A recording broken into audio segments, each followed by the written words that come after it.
During my senior year in college, I first heard the legend of a notorious gangster who hid a fortune before his death. A treasure whose secret could only be revealed on a moonlit night. Intrigued, I tried to convince a few friends to take a drive up to the small town rumored to hold his tomb. But fresh out of midterms, they were more interested in hitting the bars than chasing ghost stories. I'd never been the life of the party, though I enjoyed a good time with friends. That weekend, I decided to do something different. I grabbed my camera and set off on a 2-hour drive toward the town, determined to visit the cemetery where the tomb was said to lie. Upon arriving, I stopped at a gas station to pick up some snacks. At the counter, I asked the attendant for directions to the cemetery. He eyed me skeptically and said, "Another treasure hunter trying to get rich off a silly legend?" I explained that I was a local college student, merely curious about the tomb's story and hoping to snap some photos. He warned, "Every full moon, someone shows up trying to force the door open, waiting for a beam of moonlight that never comes. Folks who go there after dark, they never come back the same." I thanked him and hurried toward the cemetery, anxious to arrive before darkness fell. When I reached the cemetery, I was stunned. The tomb loomed large, surrounded by a tall wrought iron fence with a gate decorated by demonic figures. I snapped photos from every angle of the exterior. As I approached the massive granite door at the entrance, I noticed it was partly open, just enough for a determined soul to squeeze through. The inscription on the door read, "Dare to enter if you can." I'd been told that opening it required the strength of a very strong man, or several, but with the full moon overhead, I assumed someone might have left it ajar. As night drew near, I began to feel the effects of low blood sugar. I'd only had snacks since breakfast. Reluctantly, I squeezed through the narrow opening to capture some interior shots. Inside, the tomb appeared undisturbed, filled with dust and a stale, pungent odor. A large stone sarcophagus stood in the center, its surface marred by tool marks from previous attempts to open it. I took several photos before turning to leave, when suddenly I felt lightheaded. The next thing I remember is waking up on the cold stone floor.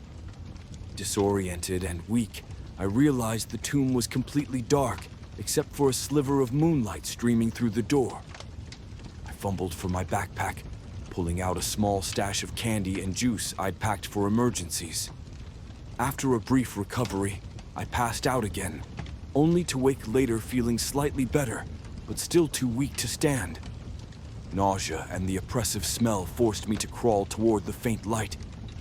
I barely made it to the door before losing consciousness once more. I awoke to a low, raspy voice. "Hey kid, get up, get up!" Dawn was breaking, and as light began to filter in, I struggled to locate the source. Then it hit me. I was inside a tomb. A chill ran down my spine as I heard the voice again. "Hey kid, you okay?" I slowly turned to see a man in 1920s attire sitting on the edge of the sarcophagus, a dark pinstriped suit with a single flower in his lapel and eyes as cold as midnight. Frozen in fear, I could barely speak. All I wanted was to escape, but my body betrayed me. The spectral figure stared silently before speaking again. "Are you here for what I left, kid?" I stammered. No, I'm not." He pressed. "Oh, sure. If not, then why are you here?" I explained that I was a college student drawn in by the legend, never really believing in hidden treasure. His voice took on an accusing tone. "You don't believe me? You think a guy like me couldn't have a fortune stashed away? You trying to say I'm a nobody?" In that moment, I realized I was talking to a ghost. Before I could protest further, he said, "Hey kid, calm down. I'm not gonna hurt ya." Still trembling, I mumbled that I was only here to see the tomb. "Oh, you are here then. I had no family. Well, I did, until weeks before I was killed," he confided. "I won't tell you everything now, but I'll show you." Despite my weak condition, He reached out and helped me to my feet. He pushed aside a granite slab on the sarcophagus to reveal a hidden staircase descending into darkness. "Follow me, kid," he urged. "It's too dark. I can't see a thing," I replied feebly. "Just trust me," he insisted. With every step we took, the light grew brighter until we emerged into a fully realized 1920s speakeasy. I stared in disbelief at the scene, a club frozen in time, like a scene from an old movie. "Where are we?" I asked. "You're in my club, kid. Bugsy's," he replied. He explained that he wanted to show me the daily life of a mob boss and why he had hidden his fortune instead of leaving it to his wife. Weeks before his death, he had discovered that one of his rivals was having an affair with his wife, a betrayal that had cost him everything. He led me to his office, where a huge fireplace concealed a secret treasure vault filled with gold and jewels. Before I could absorb the revelation, he quickly closed it and said, "Relax, kid. We're taking a little ride."